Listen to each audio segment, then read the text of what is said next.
Hello, guys and girls. David Vose here. Well, woke up to another morning out here in paradise.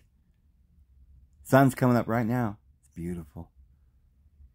I love this greenhouse because as soon as the sun comes up, and it's most every day because it's not cloudy very often, and the sun just comes up over the trees, and when it hits the dome, I don't even have to keep any more wood on the fire. I can shut it down because the sun will just kind of warm it up in here. It's just amazing.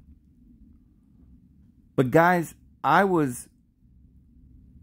up this morning and I honestly can't remember how, but I ended up watching a video of Santos. I mean, he's off the air now, but somebody had it on, he was a guest on somebody's channel. And I watched part of it. And they were talking about some things. And it broke my heart watching Santos and knowing what he's gone through. And at the same time, I totally disagree with this place that he's at right now. And I wish I could help him. Because I don't think he's going at this the right way. But they were talking about eating raw food.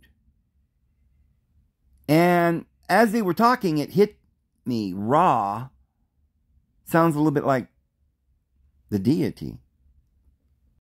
But take a look at what the Wiktionary says about the etymology of raw. From Middle English raw, spelled three different ways. From Old English raw, uncooked. Now, you say, well, there it is, Dave. It says it means raw. So they were right. Okay. Yeah, but the point is what does raw mean? Well, Dave, it means uncooked. Well, that is one aspect of the word. It could mean something that's raw might be uncooked. But what is raw? What is the root of the word raw? From Proto-West Germanic raw, Proto-Germanic rawes. That all this means what? Raw. And it referred in their languages sometimes to meat, fresh blood. So you think, well, maybe it has something to do with blood. Or maybe it has something to do with uncooked.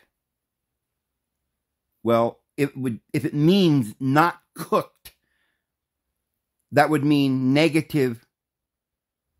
Because the word that comes to my mind immediately with raw is the deity Ra, which is the sun, the light.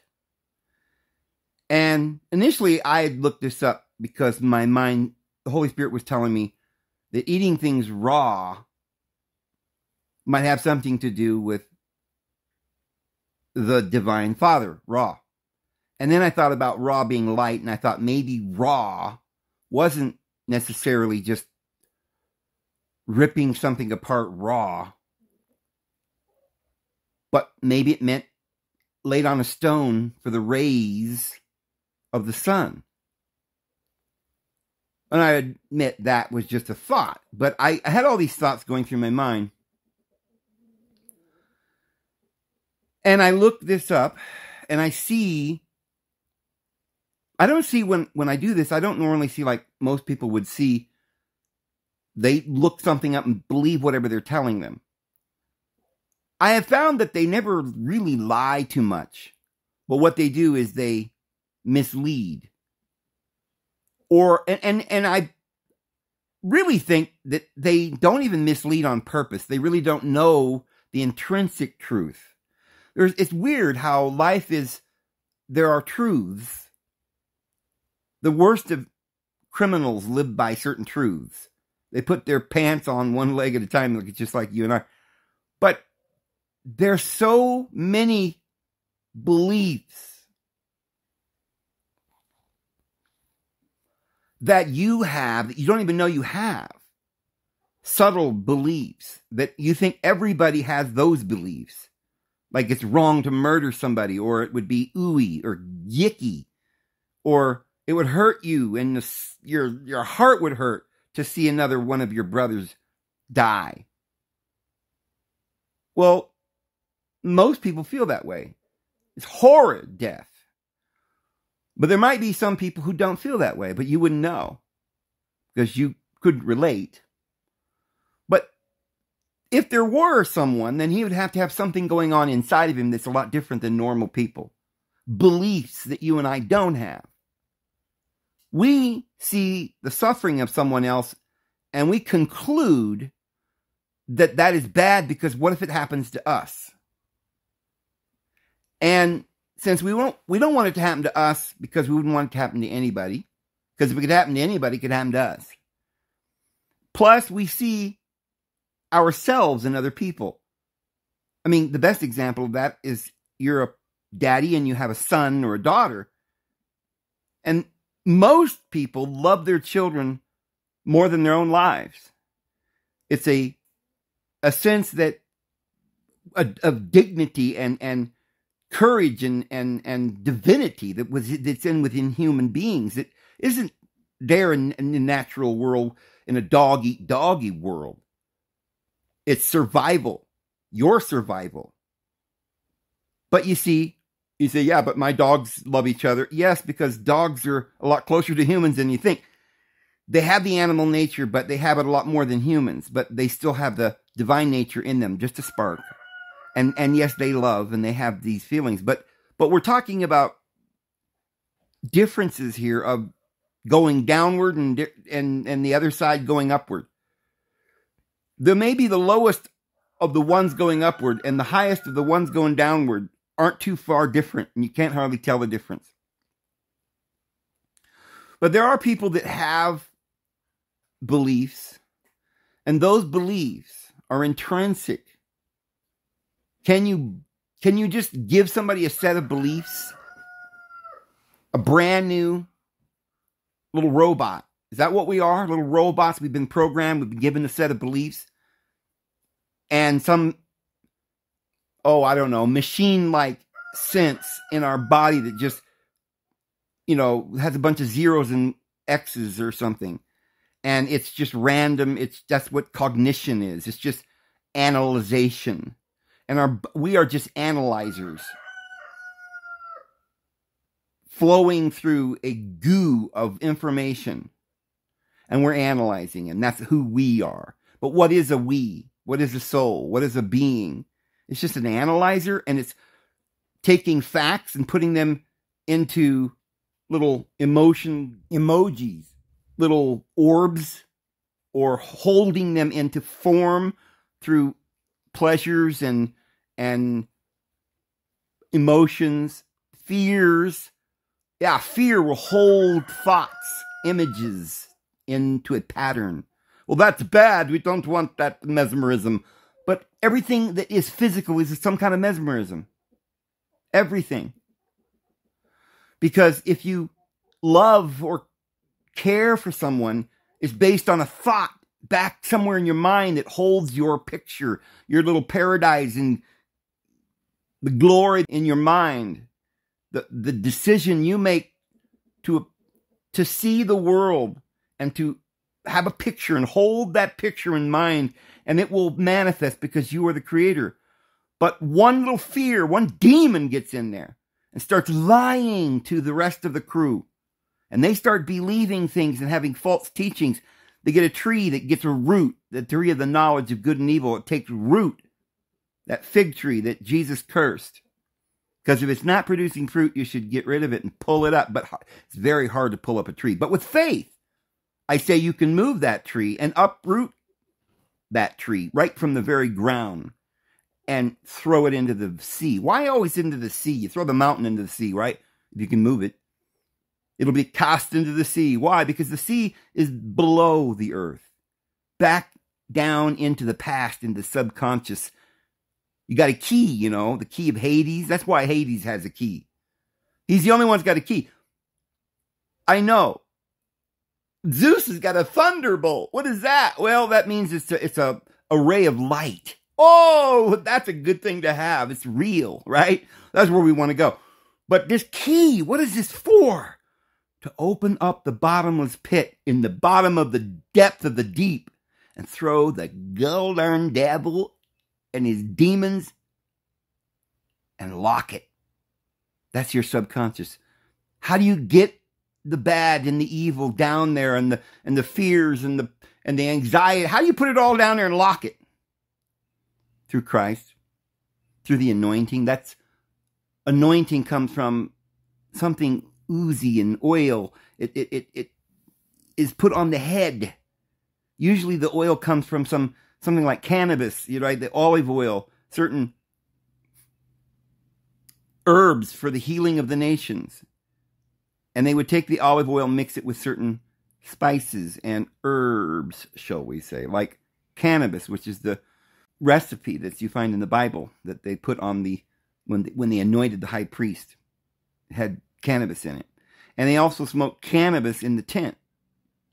That was the incense that they burned in the tent. And when the high priest would go in, he would have to stay in there for a certain period of time,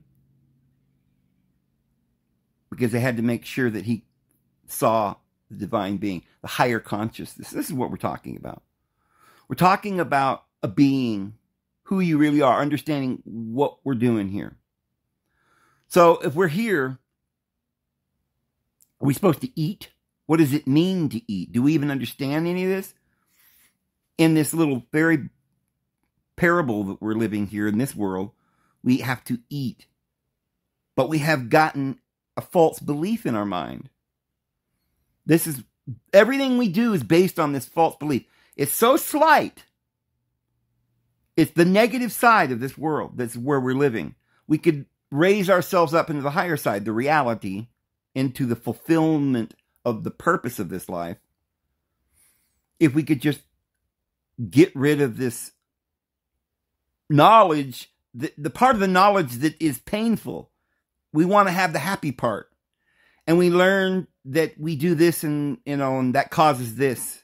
But then there's addictions, and then there's fears, and we can't, it's a catch-22. We can't get out, and we don't know what to do.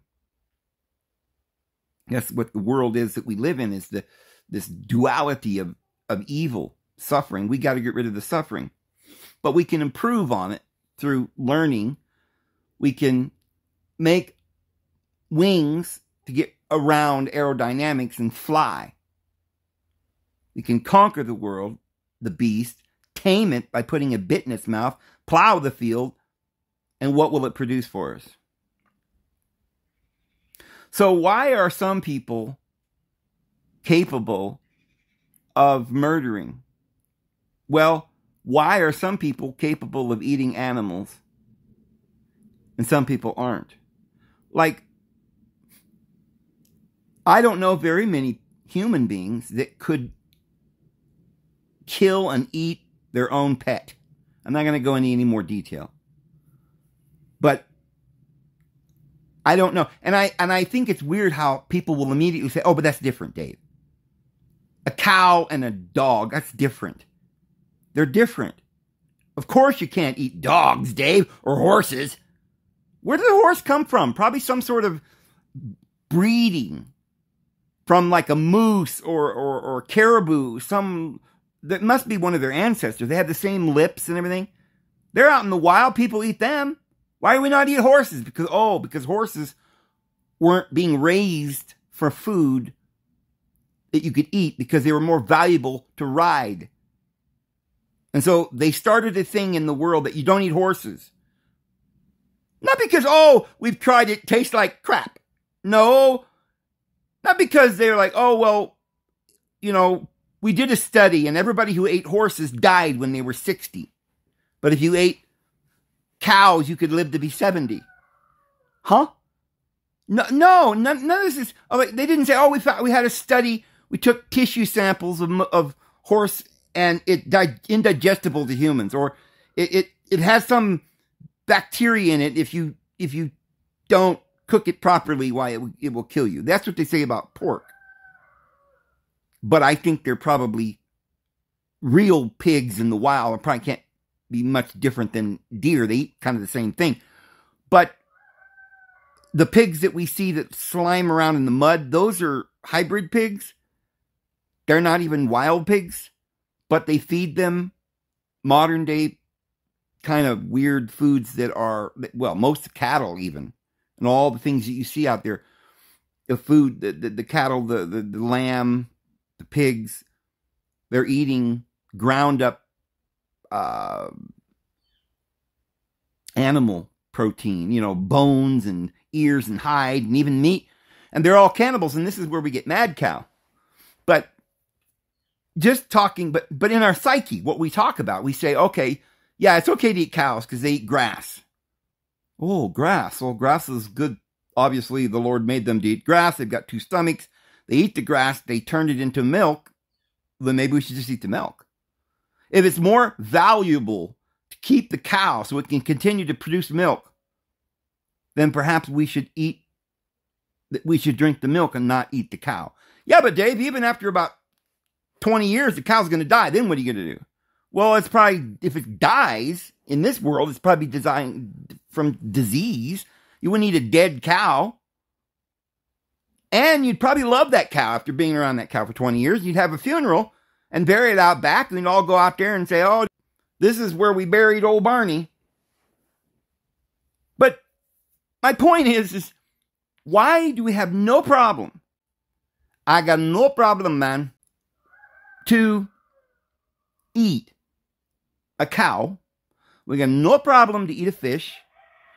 We got no problem to eat a bird, like a chicken, because we can eat chickens, of course, and turkeys, and maybe some people eat geese, but rarely. Why? Because they're more like pets, too, You see, they're so cutesy, and they kind of like duck paddle along the lakes, and we like to feed them at the parks. But they say, don't eat crow. That's not even a saying, hey, you had to eat crow, right? It's a bad thing. You got to eat crow because that's probably the last thing you'd want to eat. Or a vulture, right? Ooh, they're ugly. That would probably be against the law somewhere in somebody's law book. But you can certainly eat a chicken. Oh, they look just about, they're exactly the same thing as a buzzard. Look at their little, I don't know, the craw. The whole craw thing, same thing. The chicken has that little, the little red, weird kind of top. Oh, by the way, you know how they say don't get,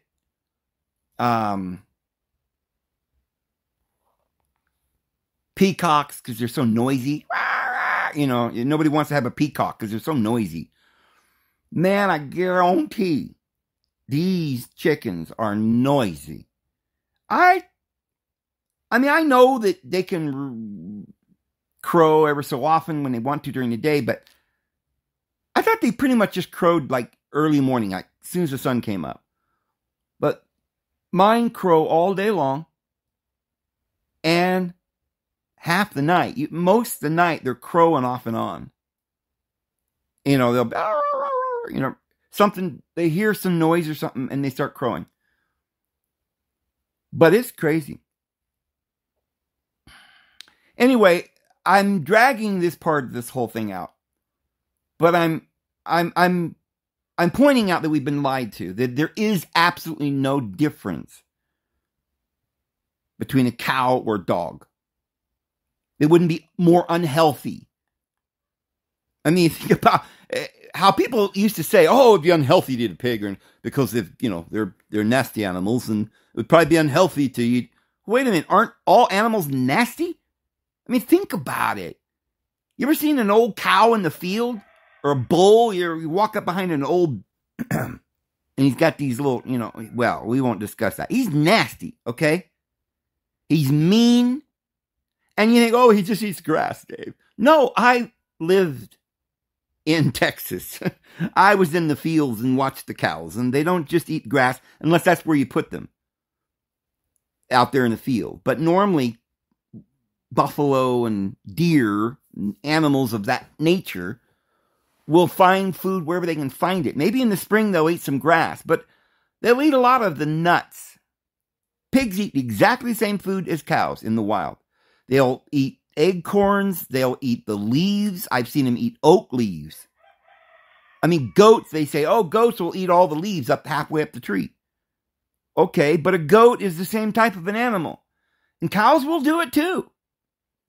But there might be some differences because certain animals are bred with longer necks and it's easier for them to reach down and get the grass. Some of these animals don't have long enough neck. Like giraffes got a long neck and they're going to die off when there's not enough big trees because that's why they got long necks. To get their leaves way up there in the trees. Well, they're eating leaves, okay? Pigs eat leaves too. You say, yeah, but pigs eat meat. Well, not really. Pigs eat mostly nuts and grass and roots.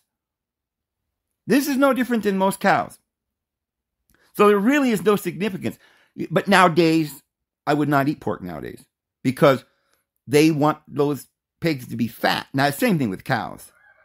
And they are filling them full of chemicals.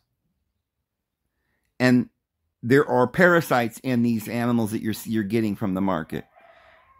You don't believe me? I mean, I did this the other day. I saw, well, I won't even tell you because this is something you don't even want to hear. But there's parasites I have proven inside the meat. They're saying, oh, well, it was a fly that landed on it. That's the only reason it could have a parasite. Well, there's no way a fly could get into the cattle at a slaughterhouse. They are in a freezer when they butcher them. They are hooked within seconds. They're in a freezer that's so cold you'd freeze to death in there. There's no flies in there. And they, from that point, go to be cut up and wrapped and packaged. There are no flies in there. The only way that animal could have bugs and parasites inside and worms inside is from eating bad food. And the worms live in the living cow. And when the cow dies, they come from that point. So there are parasites that are from some kind of diseased condition.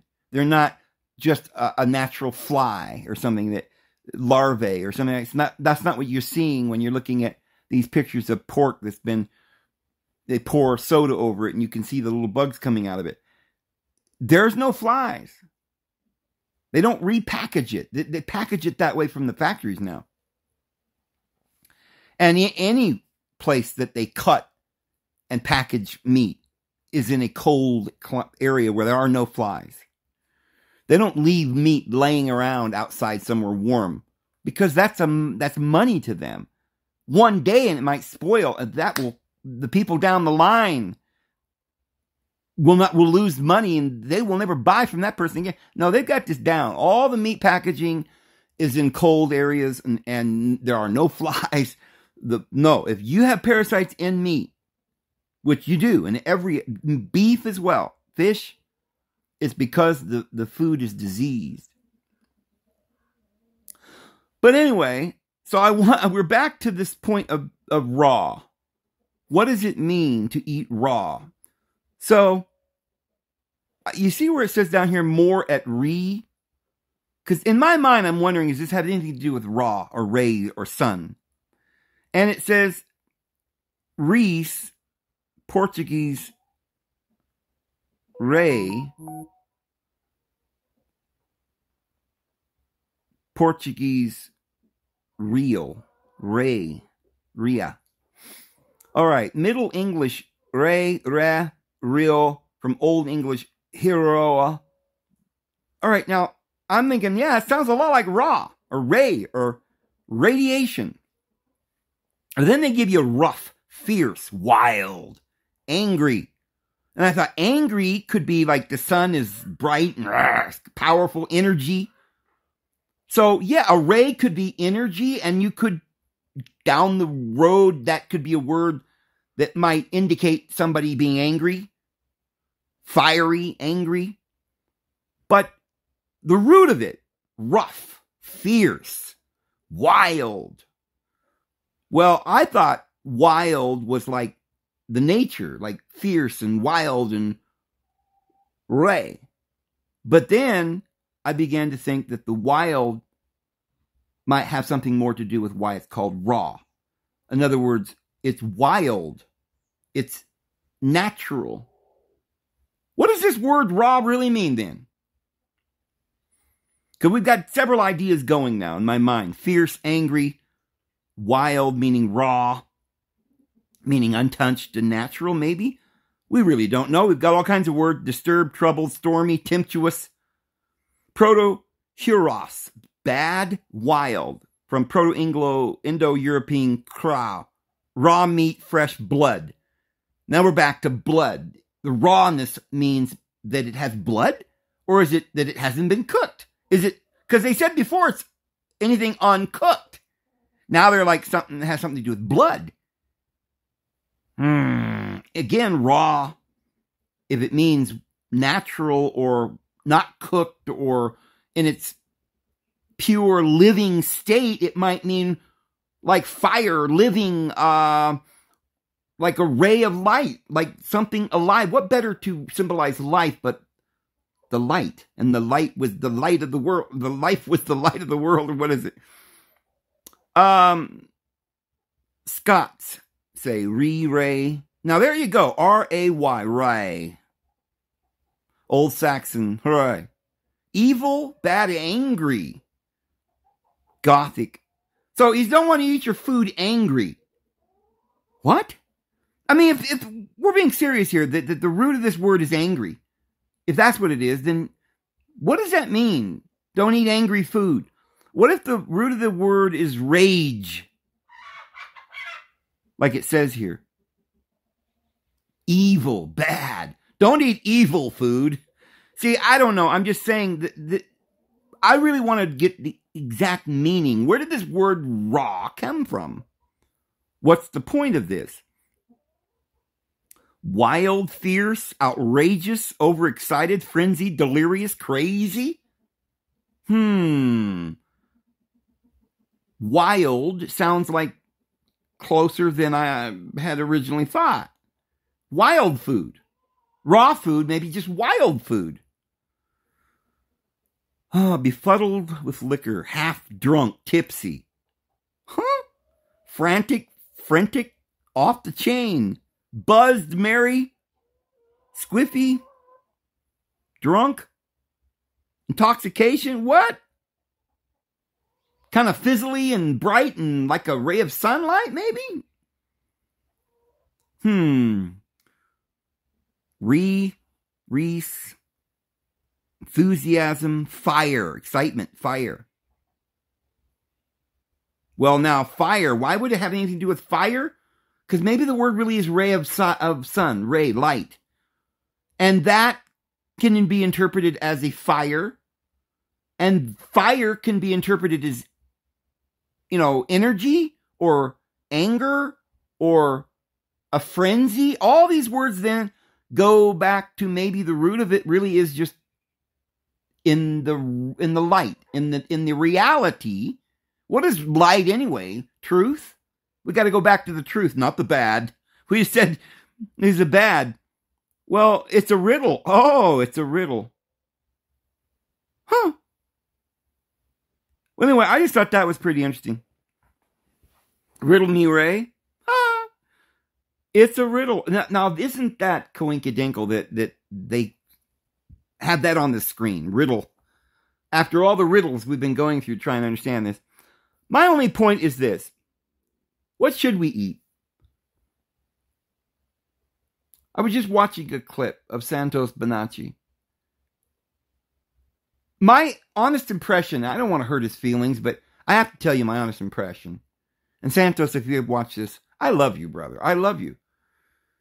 And I'm really concerned that you are in a bad place right now. But I still listen to you. I believe you're very wise in many ways. I just feel like there's something clouding your perception because you really believe truly that you should never eat any meat. And I don't know what you eat.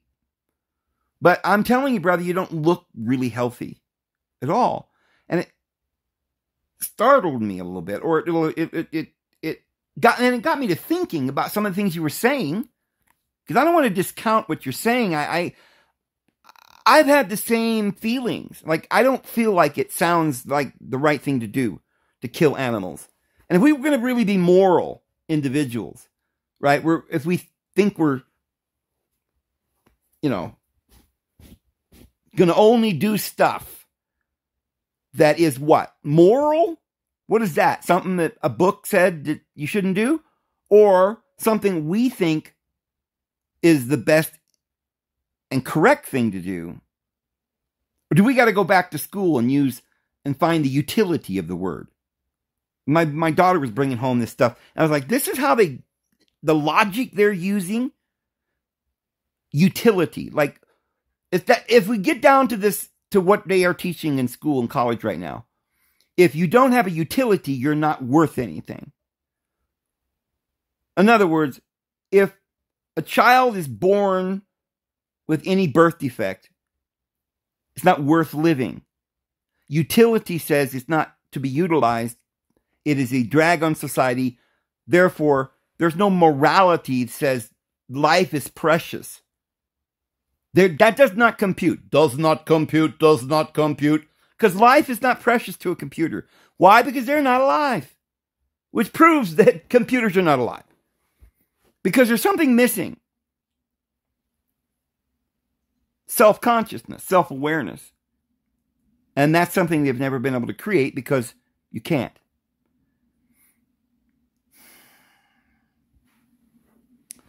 But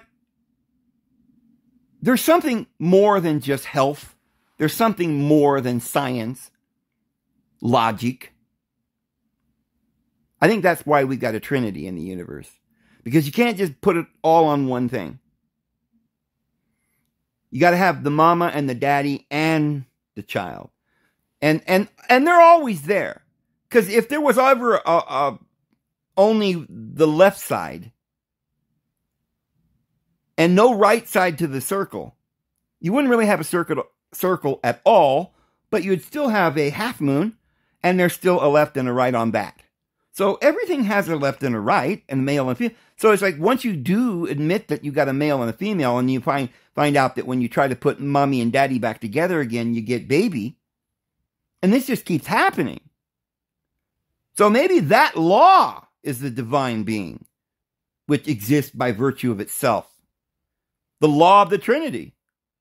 But I will tell you that if you want to know what the Trinity is, or you want to get to know the Father and shake his hand, you'll know that, okay, we can explain that this is the part of the universe that is the being or the mind.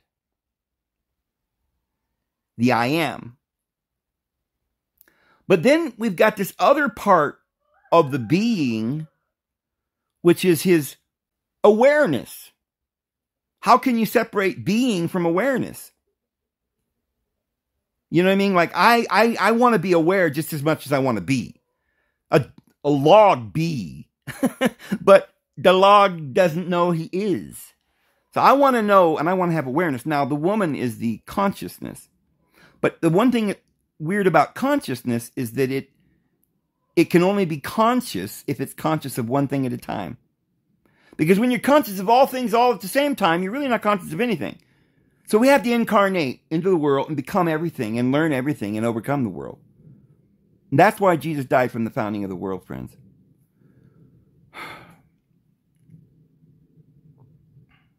And so I certainly sympathize with this idea that the real world there wouldn't be any death. There wouldn't be any hurting each other. And while we're thinking about this little pie in the sky, why don't we stop denying and speaking without faith? Why don't we live there where there are no days where it's cold? We can have anything we want. We could just build a universe that is just exactly everything we want. What is the best day? A sunny day? We'll make it sunny all the time. What is the best time of year? Some people might think it's the fall. Some people might think it's spring, something, summer. I don't know. Some people like the winter. Well, we get a consensus. We ask everybody what time of year you want it. And we decide this is the best time of year. We'll make it that time of the year all the time. And what kind of fruit does everybody like? Let's just dispense with all this variety, because you're going to only want the best. So anything that's not the best shouldn't be here. So we're only going to have the fruit that's the best. We're going to have to take a poll. Some might say bananas, some pineapples, some apples. Variety, you're gone. We're going to fix it so that it's just whatever is everybody loves. And let's go outside. You wouldn't even have to work, because who likes working anyway? That would be something you wouldn't need in a perfect paradise. A perfect paradise is where we could just do anything we want, have as much fun as we want, and never kill anybody or hurt anybody, goodness sakes.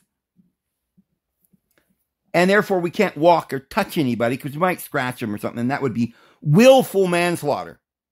Because you knew that you could do it when you got up with those scraggly nails you got. You knew it was possible.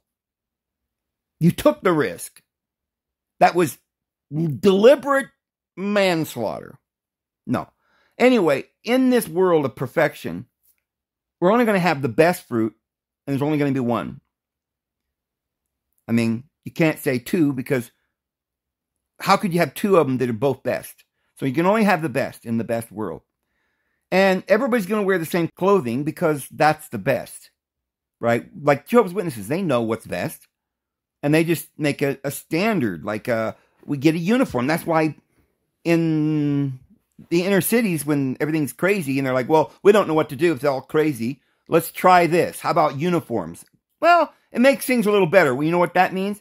When you got a world that you insist on doing evil, then you're going to have a world of law. And people will be punished and people will die. Because you're insisting on doing the evil. But let's say we had a world we didn't do evil. Then we wouldn't need law. And that would be a world where we're humans and we have love. But in this world of perfection, there would never be any pain. We wouldn't need doctors. We wouldn't need builders, because there would be no bad weather. We wouldn't need a house. We could just lay around naked. And we wouldn't have to walk very far to pull fruit from the tree. So we'd get really fat and lazy and we'd all die. And nobody wants to lie around in paradise for very long. You like to go and take a look at it and it's like, oh, this is beautiful. And then let's move on to the next mountain. We got to have variety. And this means there's got to be some things not as good as the other. And, the farthest extreme is something that doesn't taste very good, but at least it's not poison. So maybe we could just keep poison out of the kingdom. But the only way to keep poison out of the kingdom is to know through experience what is poison. And because we all seek the best, we'll eventually find it. In that world, I don't think we would eat each other. I really don't. I don't think it would be proper. And for those of you who say, well, then we should just stop doing it now.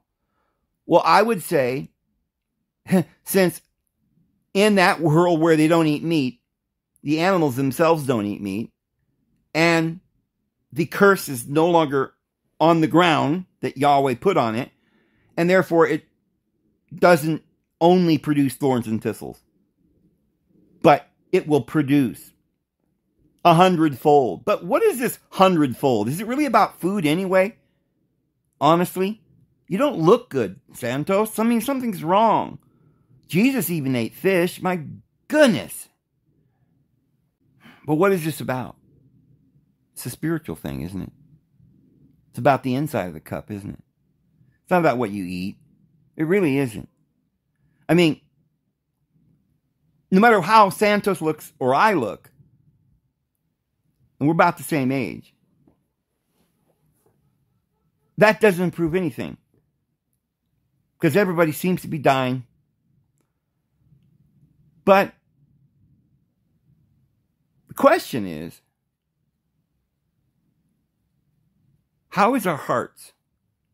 Like, are we afraid?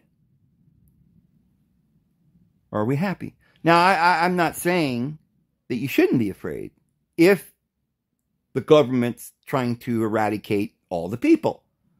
And if there's nothing but poison on the shelves at the grocery market.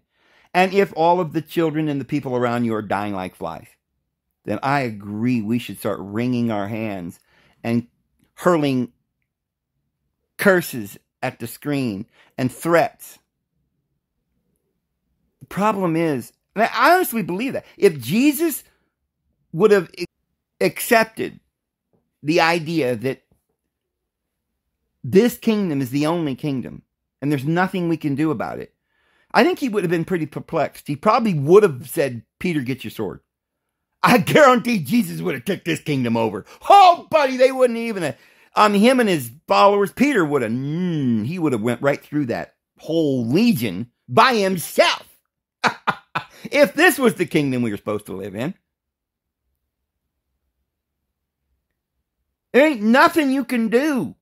Jesus said, you're going to crucify me in a couple hours. He didn't say, oh, buddy, I don't want to die, Lord. No.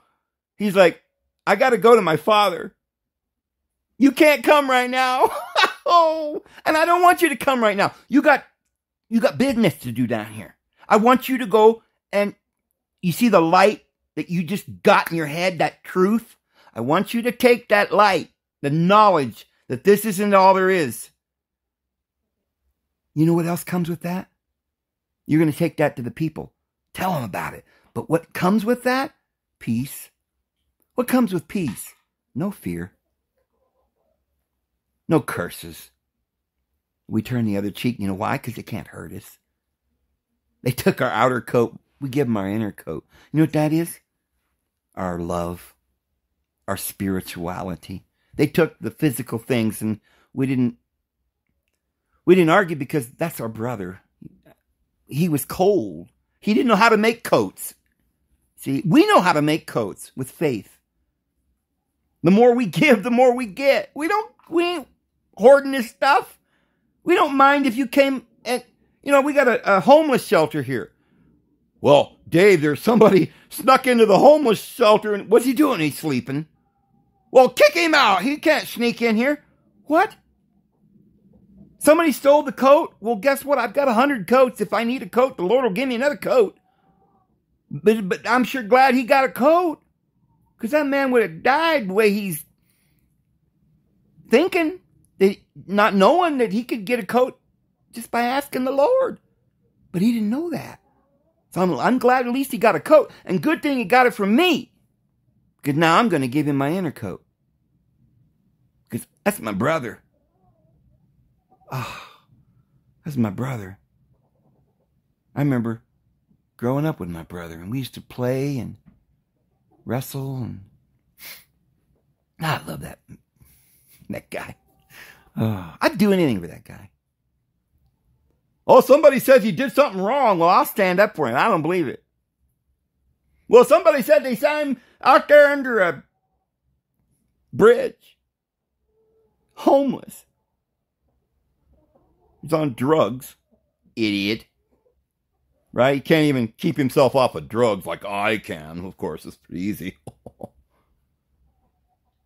He's just an old wretch now. He's disgusting. He's drooling on himself. Well, we've got to get him out of the public eye. He might spread his debauchery to society. No, that's my brother. What? Where is he? Tell me where he is. I'll run out there and I'll get him. My brother. What's going on? What happened? And he said, get in. Go home. We'll get you cleaned up. You see, I don't know if people understand it isn't even about what we eat or what we don't eat. Because I guarantee if you had love in your heart the size of a mustard seed, you would never even age. Ever. You say, well, I love David. Well, then how many old people do you just walk by and, say hello to? You can't have any love if you don't feel. When you walk through a forest and you don't go, oh, look at the trees. Oh, the butterflies. But you're not. You're like, let's get out of here. I got to go home and get me a whiskey on the rocks. And cook me up one of those pizza dinners. TV dinners. With a plastic tray. Goes in a microwave. What's a microwave? Well, we don't know. But if you take water and put it in a microwave and heat it up to boiling, and then take the water and let it cool down and put that microwave water on your plants, the plants will die. There's a lot of ways you can die. And I think if you was a wise person, you wouldn't eat this rotten flesh that they've got at the stores these days. But you know what? Not everybody can. They've lived their entire life on a diet, a certain diet. They eat donuts every morning and pizza for lunch and TV dinners for dinner. And now you want them to just stop and just eat what? What do you eat, Santos? Nuts? Fruit? Or is there too much sugar in fruit? The plants have pesticides in them. The plants have poison in them. They'll probably kill you faster than the meat. Well, then any good person would go out and have a ranch and get their own chickens. And harvest their own wool off their own sheep and make their own clothes. Well, that's what we're going to do. But you know what? We need to get together and help each other to do it. Because we can't do it without each other's help. No condemnation. If you can show us the right way to eat, then we'll eat that way. When we get our feet out of the fire here. It's getting pretty hard to stand here in the coals, right, of hell that we're living in. And I ain't really worried about what I ate last week. I'm dying here with the chemical rain coming down on my head every day.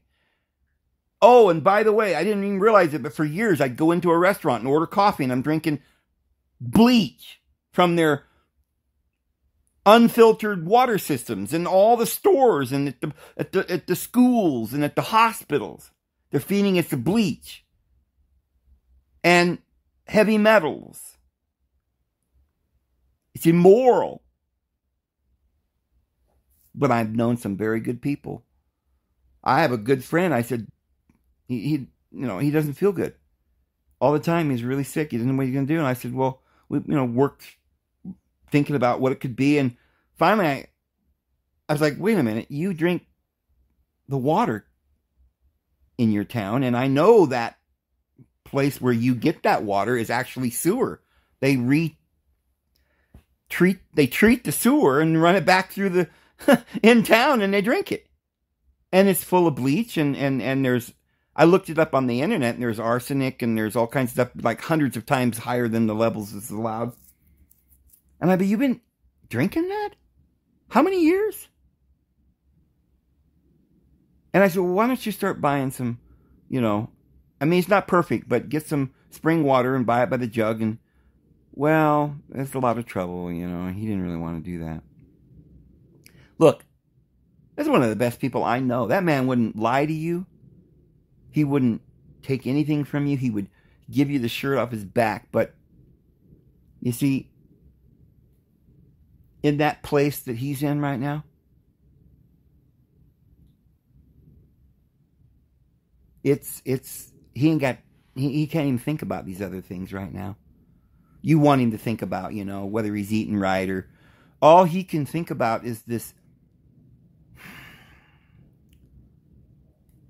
wretched sulfur and fire that is boiling up around his cross as he's nailed to it.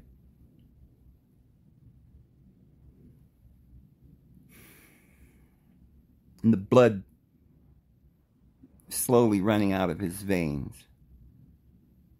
And he doesn't think he can hold himself up even for another minute or two, just get a couple more breaths to say goodbye. And you want him to work on his diet. This is all that's important. Santos, you're frightened out of your mind that maybe you'll eat something that will hurt you. I applaud you. You shouldn't want to hurt anyone. But there's something else in your eyes that I see. It's a little bit of a stubbornness. And I love you, brother, and I say this with all love from the bottom of my heart. You're stubborn. And you know that you're not feeling well. You didn't get the flu because everybody got the flu because the government's spraying the flu at the... Maybe. But you seem to have the flu or something every week. Brother, you need some vitamins and some nutrients. And probably some love. Probably some good, wholesome friends that can sit around and understand that we're all just trying to get through this world, and we don't know it all. We don't have to hold up the whole intellectual system of the flat earth movement on our backs. It's okay. We don't know if the earth is flat or round, and it's okay to admit that. But that's not the most important thing, and that we don't ejaculate. And everything will be just fine. No. We're putting our strengths, and I know you've got many strengths, your expertise and your talents, you're putting it into the wrong work. Come and join me, and let's evangelize the world and teach the love of Christ to the world, and show them that we need no more fear, that there's no more guilt. Everybody will eat the right food if we could get an environment in which they can live and they can be shown how to live. I mean, do we expect them to believe us every time we tell them a new rule that we've just discovered in the New Age society of the mystic occult of the Breatharians? Is this newfound wisdom the key to life? Just never eat any flesh. Is it some kind of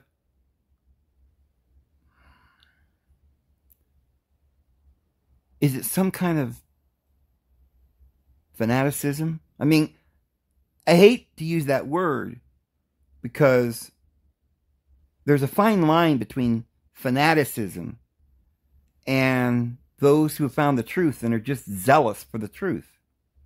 I understand that. But the truth that we want is the truth that leads to eternal life. And we need to have the dunamis, the power, to demonstrate the Holy Spirit. Because the Holy Spirit isn't just power, it's also happiness and peace and love. And there is no jealousy in love. And there is no fear. And there is no anxiety and stress. And there's no weakness and death and sickness. And none of us have found it. But some of us have said, I think we see the light in that direction. And there's no question about that. Some of you have been following on your little journeys off on some wild goose chase. And you refuse to accept the fact that that goose has been cooked. And you're on the wrong path. Now come on down here. Let's come together. I have no problem with not eating meat, but we're going to have to do something about understanding, well, then what is it that we should be eating? Because it seems like some of these individuals that are doing and following after what you're saying aren't really getting any better. They're not living forever. They're not somehow spiritually better than anybody else. They're ranting and cussing at the television and threatening people's lives. That's not what Jesus said to do. Have you rejected Jesus? Don't reject Jesus in the message of love, my brother. Anyway, I'm going to just drop it here and get this loaded. But I love you, brother, and I hope that everything goes well. The Lord blesses and guides you to a place where you find your niche. And because I don't think this is your niche, becoming the founder of synchronicity, because I don't think you were the founder of synchronicity. And I think what it became was a goal for the ego to become the greatest of these non-ejaculators and breatharian Nibiru loving Kabbalists and astrotheologists of all time. I think that is very subjective and not where your talents could be accentuated and used to their fullest to help mankind. I think you'd be better to use your brilliant mind to read the New Testament and that early history and prove to the world that Jesus lived and died and that he loves you. I'm going to go ahead and go. Have a great day. May the Lord bless you all. We'll see you tomorrow.